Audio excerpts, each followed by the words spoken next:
کریے ماشاءاللہ جو ہمارے بھائی محمد چالو يوم الجمعة سيد الأيام والصلاة والسلام على محمد الخير الأنام وعلى آله وأصحابه الكريم أما بعد وقد قال الله تعالى أعوذ بالله من الشيطان الرجيم بسم الله الرحمن الرحيم يا أيها الذين آمنوا إذا نودي للصلاة من يوم الجمعة فاسعوا إلى ذكر الله وذروا البيع ذلكم خير لكم إن كنتم تعلمون محترم حاضرین ابھی میں نے آپ کے سامنے سورہ جمعہ کی ایک آیت تلاوت کی ہے اس کا ترجمہ یہ ہے اللہ جل جلالہ وامن والہ ارشاد فرماتے ہیں اے ایمان والو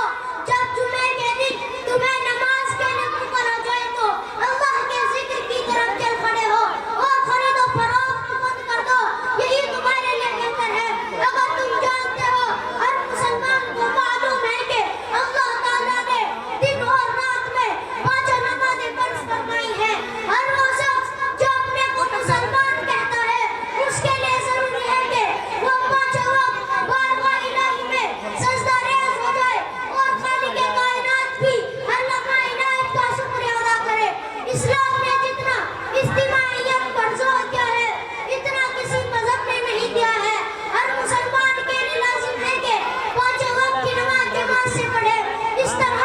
رات اور دن میں 5 مرتبہ ایک مسلمان دوسرے مسلمان کو روزانہ دیتا ہے صحابہ اکرام کے دور مبارک میں اگر کوئی مسلمان مسجد میں نہیں آتا تھا تو لوگ سمجھتے تھے کہ وہ بیمار پڑ گیا ہے یا کہیں گیا ہوا ہے اس طرح ہر مسلمان کے لیے ضروری ہے کہ اپنے محلے کی مسجد چھوڑ کر اپنی بستی کی مرکز مسجد میں جمعہ کے دن حاضر ہو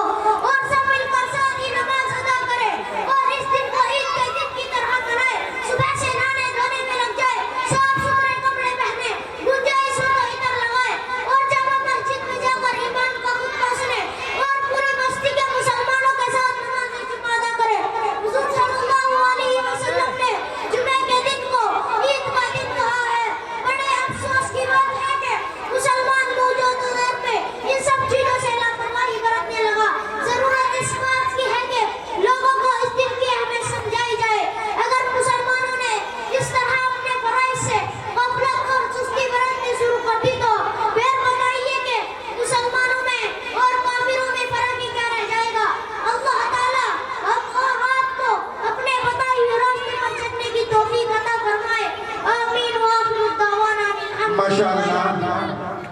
یہ تھے محمد بلال نحمده ونصلي على رسوله الكريم أما